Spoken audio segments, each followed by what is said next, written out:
Continuamos hoy, amigo oyente, estudiando el capítulo 22 del Evangelio según San Lucas.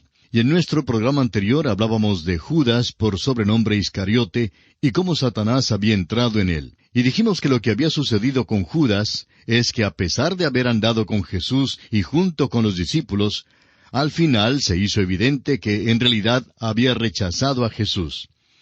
Continuamos hoy leyendo los versículos 4 y 5 de este capítulo 22 de Lucas. Y es decir, Judas Iscariote, fue y habló con los principales sacerdotes y con los jefes de la guardia de cómo se lo entregaría. Ellos se alegraron y convinieron en darle dinero. Los príncipes religiosos habían estado preguntándose en cuanto a la manera en que podrían prender al Señor Jesucristo cuando Judas vino y ofreció traicionarle. Continuemos con el versículo 6 de este capítulo 22 de San Lucas. Y él se comprometió y buscaba una oportunidad para entregárselo a espaldas del pueblo. Ahora creemos que este complot se desarrolló más o menos así. Esperemos, dijeron, hasta que la multitud salga de Jerusalén.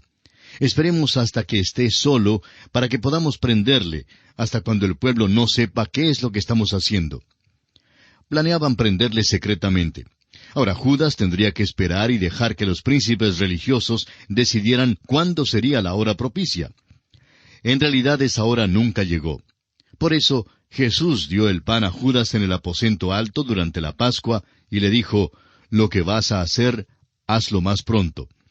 La hora ha llegado, apúrate». Y Judas hizo exactamente eso. Esto es lo que nos cuenta Juan en su Evangelio capítulo 13. Y pasamos a considerar ahora los planes que hace Jesús para la última Pascua y la institución de la Cena del Señor. Jesús y sus discípulos ahora planean la última Pascua. Leamos los versículos 7 hasta el 13 de este capítulo 22 de San Lucas. Llegó el día de los panes sin levadura, en el cual era necesario sacrificar el cordero de la Pascua. Y Jesús envió a Pedro y a Juan diciendo, «Id, preparadnos la Pascua para que la comamos».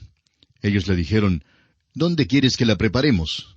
Él les dijo, «He aquí, al entrar en la ciudad, os saldrá al encuentro un hombre que lleva un cántaro de agua. Seguidle hasta la casa donde entrare, y decid al padre de familia de esa casa, el maestro te dice, ¿dónde está el aposento donde he de comer la Pascua con mis discípulos? Entonces se los mostrará un gran aposento alto, ya dispuesto. Preparad allí». Fueron pues y hallaron como les había dicho, y prepararon la Pascua.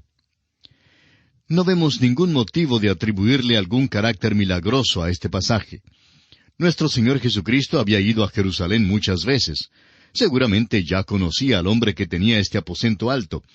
De seguro que Él le había dicho a nuestro Señor, «Cuando estés en Jerusalén, trae acá a tus discípulos». Probablemente el Señor ya había hecho los preparativos con este hombre para el uso del cuarto, y ahora le estaba dando a saber que lo necesitaba en esta ocasión para poder celebrar allí la Pascua con sus discípulos. Sigamos adelante ahora con el versículo 14 de Lucas capítulo 22. Cuando era la hora, se sentó a la mesa, y con él los apóstoles. Esta es la ocasión de la última Pascua, y Judas, a pesar de ya haberse decidido a traicionar al Señor Jesucristo, estuvo presente. Leamos ahora los versículos 15 al 18. Y les dijo, «Cuánto he deseado comer con vosotros esta Pascua antes que padezca. Porque os digo que no la comeré más hasta que se cumpla en el reino de Dios». Y habiendo tomado la copa, dio gracias y dijo, «Tomad esto y repartidlo entre vosotros, porque os digo que no beberé más del fruto de la vid hasta que el reino de Dios venga». En la celebración de la Pascua, la copa circulaba 4 veces, y creemos que el Señor participó cada vez hasta la última vez en que la copa pasó ante Él. Esa última era designada la copa de gozo, pero Jesús no la tomó. Surge entonces la pregunta, ¿y entonces no participó Jesús de esa copa? Ahora creemos que sí, que la bebió, pues en la cruz le dieron vinagre para tomar, y ¿recuerda usted lo que se dijo de él? El escritor a los Hebreos, en el capítulo 12 de su carta, versículo 2, dice, «Por el gozo puesto delante de él, sufrió la cruz». Es decir, que bebió la copa de gozo en la cruz. Esa fue la última copa. Anteriormente Jesús había preguntado a sus discípulos Santiago y Juan, «¿Podéis beber del vaso que yo he de beber?», allá en el capítulo 20 de Mateo, versículo 22. Y ellos dijeron que creían que podían, pero no les fue posible. Bueno, notemos ahora lo que hace Jesús. De las brasas agonizantes de una ceremonia del antiguo pacto, Jesucristo, con su soplo de la nueva vida, hace surgir las llamas del nuevo y glorioso pacto que produce vida eterna. Leamos los versículos 19 y 20 de este capítulo 22 de San Lucas. Y tomó el pan y dio gracias, y lo partió y les dio, diciendo, Esto es mi cuerpo, que por vosotros es dado. Haced esto en memoria de mí. De igual manera, después que hubo cenado, tomó la copa, diciendo, Esta copa es el nuevo pacto en mi sangre, que por vosotros se derrama. El Señor tomó dos de los elementos más frágiles y perecederos en el mundo como símbolos de su cuerpo y su sangre. Si usted deja el pan y el vino de una noche a la mañana, los dos se echan a perder. Cuando Él erigió un monumento, no lo hizo de bronce ni de mármol, sino de dos elementos frágiles que perecen. Declaró que el pan hablaba de su cuerpo y que el vino hablaba de su sangre. El pan representa su cuerpo partido, no el hueso quebrado, sino el cuerpo quebrantado, porque Jesucristo en su carne fue hecho pecado por nosotros, como lo declara el apóstol Pablo en su segunda carta a los Corintios, capítulo 5, versículo 21. No creemos que ni aún se veía como ser humano cuando le bajaron de aquella cruz. Debido a los azotes y todo el maltrato que recibió, se cumplió lo que dijo el profeta Isaías en el capítulo 53 de su profecía, versículo 2. No hay parecer en él ni hermosura. Le veremos, mas sin atractivo para que le deseemos. La fiesta de la Pascua, que por centenares de años había observado el pueblo de Israel, anticipaba la venida del Señor y su muerte. Ahora, Él se para a la sombra de la cruz, y esta sería la última Pascua. La fiesta de la Pascua ha llegado y ha sido cumplida. Hoy en día nosotros nos reunimos en la mesa del Señor y examinamos nuestros corazones. Lo que hacemos en esta mesa es en memoria de Él. Miramos atrás, es decir, echamos una mirada retrospectiva a lo que Él hizo por nosotros en la cruz y anticipamos su segunda venida, como lo dice el apóstol Pablo en su primera carta a los Corintios, capítulo 11, versículo 26, cuando dice, Así pues, todas las veces que comiereis este pan y bebiereis esta copa, la muerte del Señor anunciáis hasta que Él venga. Notemos ahora que Jesús anuncia su traición. Leamos el versículo 21 de este capítulo 22 de Lucas. Mas he aquí la mano del que me entrega está conmigo en la mesa. El que iba a traicionarle estaba entre ellos. Hay quienes creen que Judas en realidad salió antes de la institución de la Cena del Señor. Y creemos que eso fue lo que ocurrió. Tengamos en cuenta que en su relato, Lucas solo nos da aquellos hechos necesarios para el propósito de su comentario.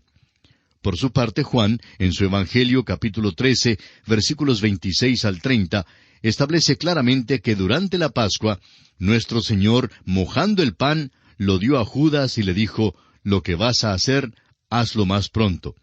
Y que inmediatamente Judas salió. Sigamos ahora con la lectura de los versículos 22 y 23 de este capítulo 22 de San Lucas. A la verdad, el Hijo del Hombre va según lo que está determinado, pero ay de aquel hombre por quien es entregado.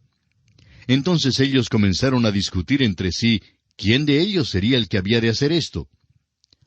Aparentemente, cada uno de los discípulos creía que era capaz de negar y traicionar al Señor.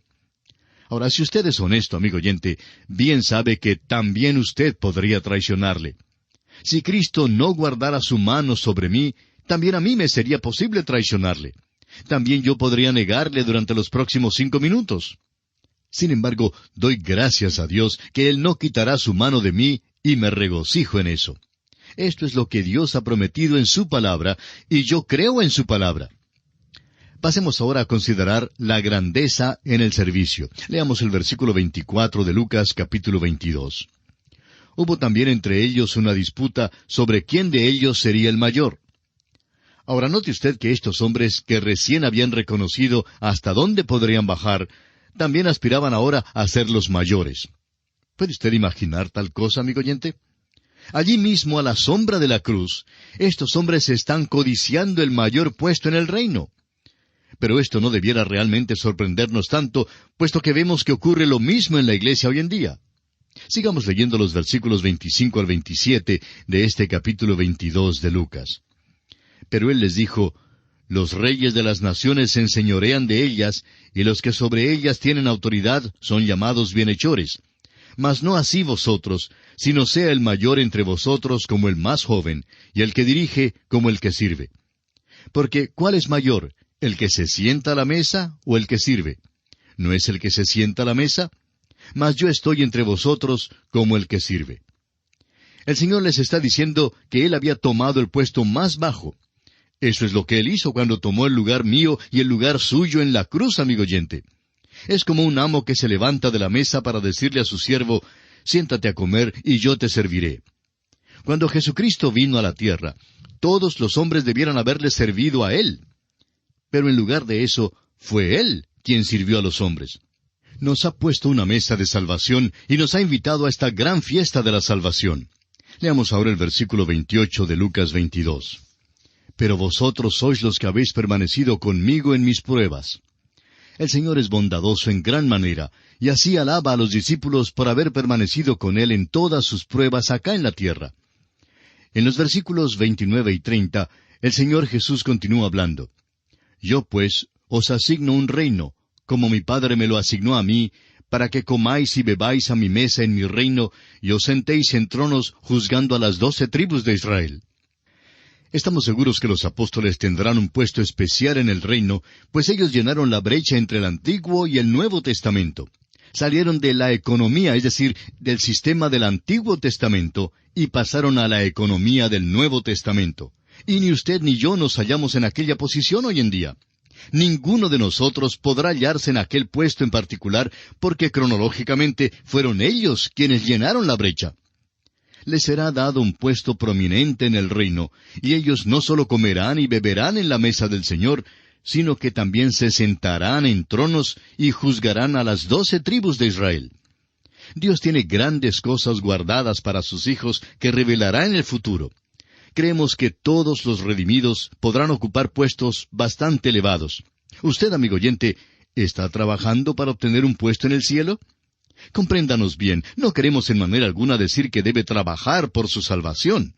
Usted no trabaja para obtener su salvación, pero sí debe trabajar para obtener un puesto en el cielo. Es decir, que usted va al cielo solo por la gracia de Dios, pero será juzgado según las obras que haga durante su vida después que haya sido salvo, para ver cuál puesto será el suyo. ¿Tiene usted interés en las buenas obras? Debe tener un interés vital en ellas. Ahora bien, creemos que lo único que Dios juzgará es el ejercicio del don que Él nos haya dado. Nos da un don especial cuando entramos a formar parte del cuerpo de creyentes. En el momento que aceptamos la salvación, y hay literalmente miles de dones. El tema de los dones es un tema que es sumamente interesante. ¿Sabe usted cuál era uno de los dones en la iglesia primitiva? Había una mujer llamada Dorcas y ella cosía, es decir, ella era costurera. El coser era su don, ella hacía ropa. Las viudas que de otra manera no tendrían ropa, se ponían la ropa que Dorcas les había hecho. Usted, amigo oyente, recibirá recompensa según el ejercicio del don que Dios le haya dado. Usted tiene la responsabilidad de ser fiel en el ejercicio de su don. La vida cristiana, nuestro diario vivir, es cosa muy importante delante de Dios, amigo oyente. Y pasamos ahora a considerar el anuncio que hace Jesús en cuanto a la negación de Pedro. Leamos los versículos 31 y 32 de este capítulo 22 de San Lucas. Dijo también el Señor, Simón, Simón, he aquí Satanás os ha pedido para zarandearos como a trigo, pero yo he rogado por ti que tu fe no falte. Y tú, una vez vuelto, confirma a tus hermanos. La frase, una vez vuelto, se refiere al tiempo cuando Pedro tendría un cambio de corazón y de mente, y su fe aumentaría. Y entonces, en aquella ocasión, ocurriría un cambio tan grande en Pedro, que a él le sería posible fortalecer a sus hermanos. Ahora, el Señor sabía que Pedro le negaría, pero aún así le dijo, pero yo he rogado por ti, que tu fe no falte. El Señor, amigo oyente, es nuestro intercesor. Él sabe cuando usted está al borde del fracaso y el tropiezo. Si usted le pertenece, amigo oyente, Jesucristo ya ha orado por usted que su fe no falte. si le pertenece, su fe no faltará, aunque usted fracase. La razón por la cual su fe no va a faltar es porque Jesús ya ha orado por usted. ¡Qué cuadro de su amor, amigo oyente! Ahora en Juan capítulo 17, versículo 9, leemos que nuestro Señor oró al Padre diciendo, «Yo ruego por ellos, no ruego por el mundo, sino por los que me diste, porque tuyos son». El Señor no ora por el mundo. Él ha mandado que usted y yo hagamos eso. Cristo murió por el mundo, y no se le puede pedir que haga más que eso. Murió por el mundo, pero ora por los suyos para que sean guardados mientras están en el mundo. Y el Señor Jesucristo oró por usted aún hoy mismo. Puede ser que usted no haya orado por sí mismo hoy, pero Él sí ha orado ya por usted. Más adelante, a Pedro le sería posible fortalecer a sus hermanos. El hombre que ha sido tentado y probado es el hombre que realmente puede ayudar a otros, aun si él mismo ha fracasado y vuelto luego al Señor. Por eso mismo creemos conveniente enviar siempre a un borracho que desea ayuda espiritual, por ejemplo, a hablar con un ex borracho, alguien que ha experimentado el poder de Cristo liberándolo de su vicio, porque no a todos nos es posible hacer este trabajo. Se dice que un borracho en una gran ciudad fue a visitar en cierta ocasión a un pastor evangélico para pedirle ayuda espiritual. Después de haber conversado por un buen rato, el borracho dijo, «Pastor, usted simplemente es una buena persona». Pero él no creía que el pastor podía comprender su caso y tenía razón, porque este pastor nunca había sido un borracho. Sin embargo, el pastor conocía al hijo de un presidente de banco que había sido un borrachín antes, pero que ahora había encontrado al Señor Jesucristo. Y le pidió entonces que fuera a hablar con este borracho. Así pues, este hombre fue a hablar con el borracho y le dijo, «Guillermo, tú sabes que solíamos beber juntos, pero Jesús me ha salvado y quiere salvarte a ti también». Y así, después de conversar un buen rato y darle su propio testimonio de cómo Dios le había rescatado y librado de su vicio, Guillermo aceptó al Señor Jesucristo como su Salvador personal. Y lo hizo porque alguien que una vez había sufrido lo que él estaba sufriendo, pudo ahora fortalecerle. El hombre que ha pasado por una experiencia, él mismo es quien mejor puede ayudar a otro.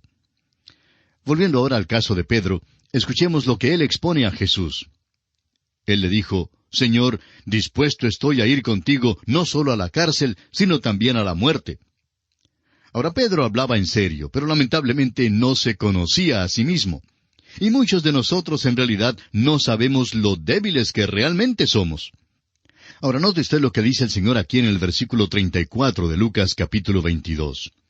Y él le dijo, «Pedro, te digo que el gallo no cantará hoy antes que tú niegues 3 veces que me conoces».